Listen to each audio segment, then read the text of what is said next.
Hello বন্ধুরা, Mala's gardening হ্যাভেনে আপনাদের সকলকে অনেক অনেক স্বাগত। আশা করি আপনারা সবাই অনেক ভালো আছেন। আমিও অনেক ভালো আছি, সাথে বাগানের নিত্য কাজে ব্যস্ত আছি। বন্ধুরা, আজকের ভিডিওতে কোনো ফুল গাছের বিষয় না, আজকে বলবো সবজির গাছের বিষয়ে।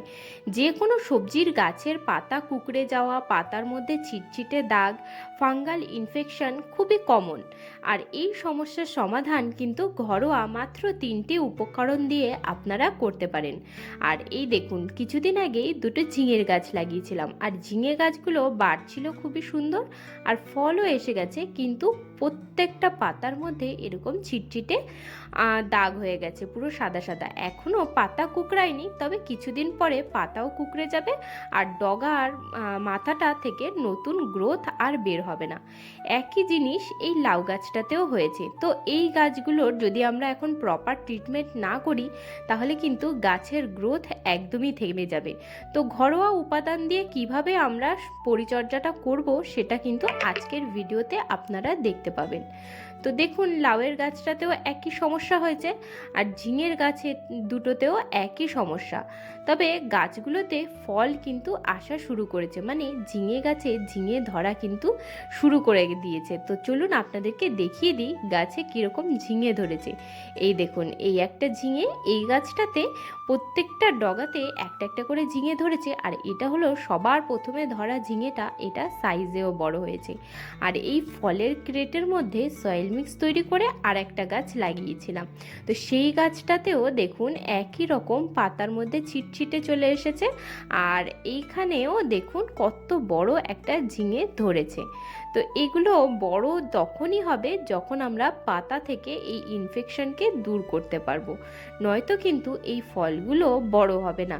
আর ভিডিওতে তো আপনাদেরকে এই গাছটা লাগানোটা আগেই দেখিয়ে দিয়েছিলাম, তো সেই বিষয়ে এখন আর বিশেষ কিছু বলছি না।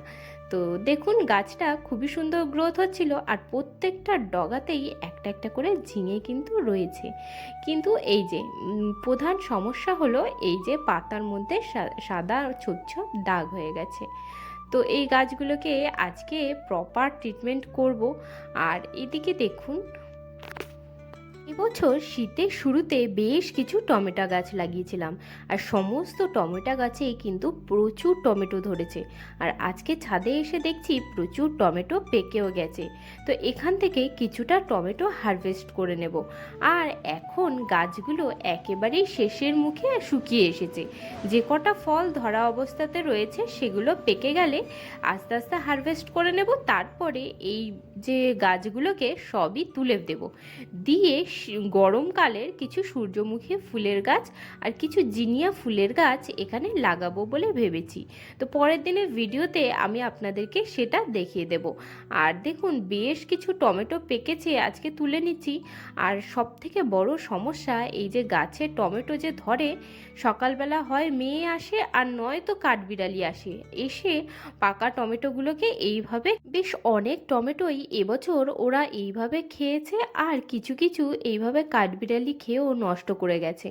আর সাইডে দুটো গাছে দেখলাম বেশ ভালো রকম পোকার আক্রমণও হয়েছে।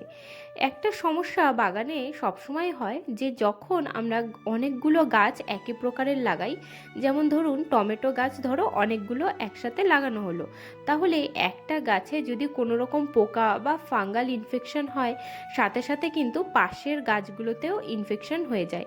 এই ঠিক একই সমস্যা হয় লঙ্কা গাছের সাথে। লঙ্কা গাছের সবথেকে বড় সমস্যা হচ্ছে পাতা কুঁচকে যাওয়া। তার জন্যই কিন্তু বাগানে একই জায়গায় সমস্ত লঙ্কা গাছ রাখতে নেই।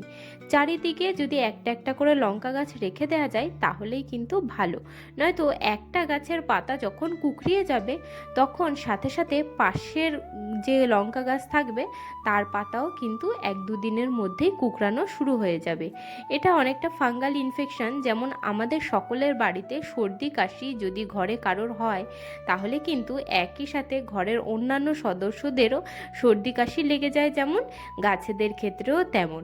যেমন একটা টমেটো গাছে একটুখানি পোকার আক্রমণ হয়েছিল, আর সেখান থেকে আস্তে আস্তে পুরো গাছটা তো শেষ হয়েইছে, পাশ থেকে অন্যান্য গাছগুলোকেও আস্তে আস্তে পোকার আক্রমণ হওয়া শুরু করেছে। তো যে আজকে যে ওষুধটা তৈরি করব সেটা এই টমেটো গাছগুলোতেও একবার করে দিয়ে দেব, যাতে পোকার আক্রমণটা একটুখানি কম থাকে, আর যে কটা টমেটো ধরেছে সে কটা টমেটো একটু পাকাপোক্ত হয়ে যায়, যাতে আমি তুলে ফেলতে পারি।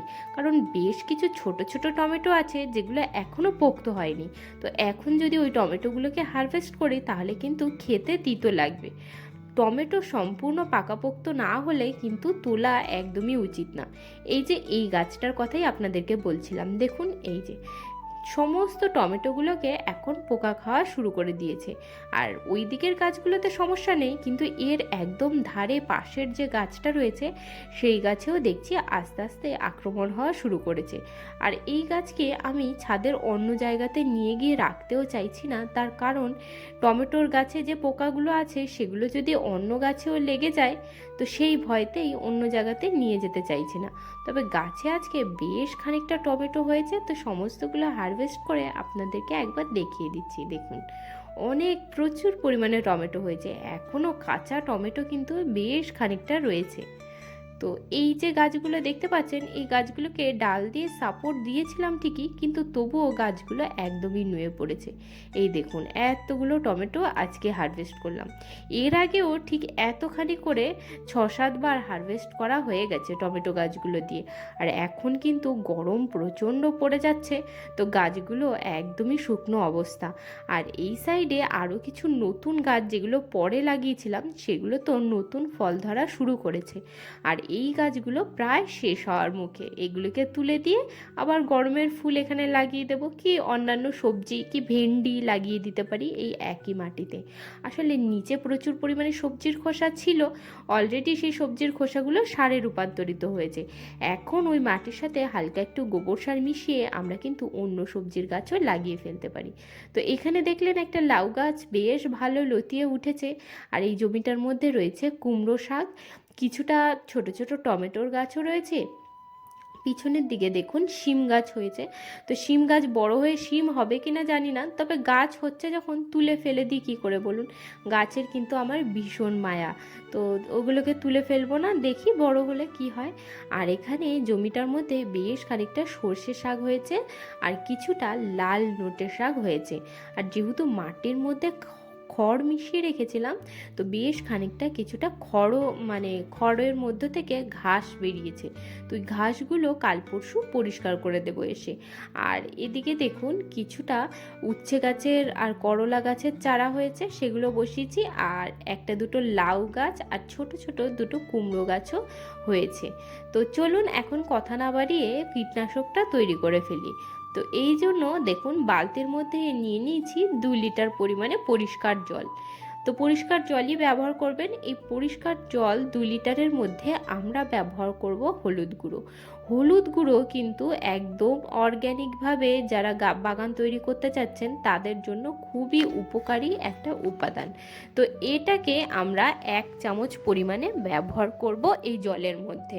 হলুদ গুঁড়ো অ্যান্টিফাঙ্গাল অ্যান্টিব্যাকটেরিয়াল সাথে যে কোনো পোকামাকড় কিন্তু দূরীকরণে রামবাণ ঔষধ রূপে কাজ করে। তো 1 চামচ পরিমাণে আমরা নিয়ে নিলাম হলুদ গুঁড়ো। এবার আমরা 1/2 চামচ পরিমাণে নেব লঙ্কার গুঁড়ো, মানে যতখানি হলুদ গুঁড়ো তার থেকে অর্ধেক পরিমাণে দেব লঙ্কার গুঁড়ো। তো লঙ্কার গুঁড়ো 1/2 চামচ এই জলের মধ্যে মিশিয়ে নেব। লঙ্কার গুঁড়ো দেওয়াতে কিন্তু অনেক পোকামাকড় কমে, গাছে যে কোনো পোকামাকড়ের উপদ্রব হবে তো আপনারা কিন্তু লঙ্কার গুঁড়ো গুলে গাছে স্প্রে করতে পারেন, তাতে কিন্তু খুবই উপকার পাবেন। এবার আমরা যে জিনিসটা ব্যবহার করছি 1 চামচ পরিমাণে ডিটারজেন্ট বা যে কোনো ডিশওয়াশার আপনারা ব্যবহার করতে পারেন। আমি এখানে নিয়ে নিয়েছি 1 চামচ ডিটারজেন্ট। এই ডিটারজেন্টটাকেও আমরা এই জলের মধ্যে মিশিয়ে নেব। আমি যে পরিমাণটা বললাম সেটা হলো 2 লিটার পেস্টিসাইড তৈরি করবার জন্য। আর এই 2 লিটার পেস্টিসাইড আপনারা কিন্তু একসাথেই ব্যবহার করবেন না, এটাকে রেখে রেখে আমরা 1 সপ্তাহ ধরে ব্যবহার করতে যাব কন্টিনিউয়াসলি। তো একে গাছে প্রয়োগ করবার সম্পূর্ণ পদ্ধতিটা না দেখলে কিন্তু আপনারা মিস করে যাবেন, আর সঠিকভাবে যদি আপনারা না দেন তাহলে কিন্তু আপনারা উপকারও পাবেন না। তো চলুন দেখে নেওয়া যাক। এবার এই সমস্ত উপাদানকে খুব ভালোভাবে জলের সাথে মিশিয়ে নিতে হবে, যাতে 3টে উপাদানই প্রত্যেকটার সাথে ভালোভাবে জলের সাথে মিশে যায়। এই দেখুন, এইভাবে ঘেটে ঘেটে মিশিয়ে নিতে পারেন, বা মিশিয়ে আধা ঘন্টা মতো রেখে দিয়ে তারপরে আরেকবার হালকা করে ঘুরিয়ে নিয়ে তারপরে আপনারা ব্যবহার করতে পারেন। তো চলুন এবার ব্যবহারের পদ্ধতিটা দেখে নিই। এই যে ওয়াটারিং ক্যান, এর মধ্যে 5 লিটার জল ধরে, তো এর মধ্যে আমি 4.5 লিটার জল আমি নিয়ে নিয়েছি। তো 4.5 লিটার জলের মধ্যে এখান থেকে দেখুন 2 মগ জল মিশিয়ে নিলাম। এবার এই জলটা দিয়ে গাছগুলোকে পুরো ভালোভাবে স্নান করিয়ে দিতে হবে। দেখুন ঠিক এইভাবে, এই ওয়াটারিং ক্যান দিয়ে দেখুন এইভাবে জল পড়ে, তো এইভাবে গাছটাকে স্নান করিয়ে দিতে হবে। মনে রাখবেন এই কাজটা সবসময় কিন্তু করতে হবে সন্ধ্যার পরে, না সকালে না মানে দুপুরে করতে হবে, ঠিক সূর্য ডুবে যাওয়ার পরে সন্ধ্যায়। আমি এখন আপনাদেরকে দেখাচ্ছি, তার কারণে ভিডিওটা করে নিলাম, নয়তো এই জিনিসটা দেওয়ার নিয়ম কিন্তু একদমই সূর্য ডুবে যাওয়ার পরে, কারণ ওই সময় কিন্তু পোকা মাকড় সব থেকে বেশি বাগানে অ্যাক্টিভ হয়। তো তখন যদি আপনারা ব্যবহার করতে পারেন তাহলে কিন্তু খুবই উপকার হয়। আর এই একই লিকুইড আপনারা অন্যান্য সমস্ত গাছেই ব্যবহার করতে পারেন। যেমন গোলাপ ফুলের গাছে কিন্তু প্রচুর পরিমাণে পেস্টিসাইড মানে পেস্টের আক্রমণ হয়, আবার ফাঙ্গাল ইনফেকশনও দেখা যায়, ব্ল্যাক স্পট, ইয়েলো স্পট এ সমস্ত হয়, তো তাতেও আপনারা ব্যবহার করতে পারেন। আবার এই ধরনের লঙ্কার গাছ যার পাতা কুঁকড়ে যাওয়ার সমস্যা অনেক বড় একটা সমস্যা, তো সেই সব গাছেও আপনারা কিন্তু খুবই সহজে ব্যবহার করতে পারেন। আর বেগুন গাছ, তারপরে আপনাদের টমেটো গাছে যে পোকার আক্রমণ হয়েছিল আপনাদেরকে দেখালাম, তো সেই গাছেও খানিকটা করে এই পেস্টিসাইডটা দিয়ে দেব। আর এই পেস্টিসাইডটা আজকে আমি প্রয়োগ করলাম, আবার ঠিক কালকে সন্ধ্যাবেলায় দেব। আর একইভাবে একই কাজ পুরো সপ্তাহ জুড়ে করতে থাকবো। তারপরে আমি দেখব যে নতুন যে পাতাগুলো বার হচ্ছে তাতে কিন্তু আর কোনো ইনফেকশন থাকবে না। তো আজকের ভিডিওতে আমি আপনাদেরকে দেখিয়ে দিলাম যে কিভাবে আমরা বাড়িতে খুব সহজে ঘরোয়া উপাদান দিয়ে পেস্টিসাইড তৈরি করে গাছে দিতে পারি, আর যে কোনো পোকামাকড়ের আক্রমণ থেকে গাছকে রক্ষা করতে পারি। তো পোকামাকড়ের আক্রমণের হাত থেকে গাছকে বাঁচাবার জন্য আপনারাও বাড়িতে এইভাবে ঘরোয়া উপায় পেস্টিসাইড তৈরি করে গাছে ব্যবহার করে দেখতে পারেন, ভালোই উপকার পাবেন আশা করি। আর এদিকে দেখুন আমার বাগানে স্পাইডার লিলি, এখন কিন্তু প্রচুর পরিমাণে স্পাইডার লিলি ফুটছে, আর এখন থেকে শুরু হলো আর ফোটা চলতে থাকবে পুরো শীতকাল পড়ার আগে পর্যন্ত।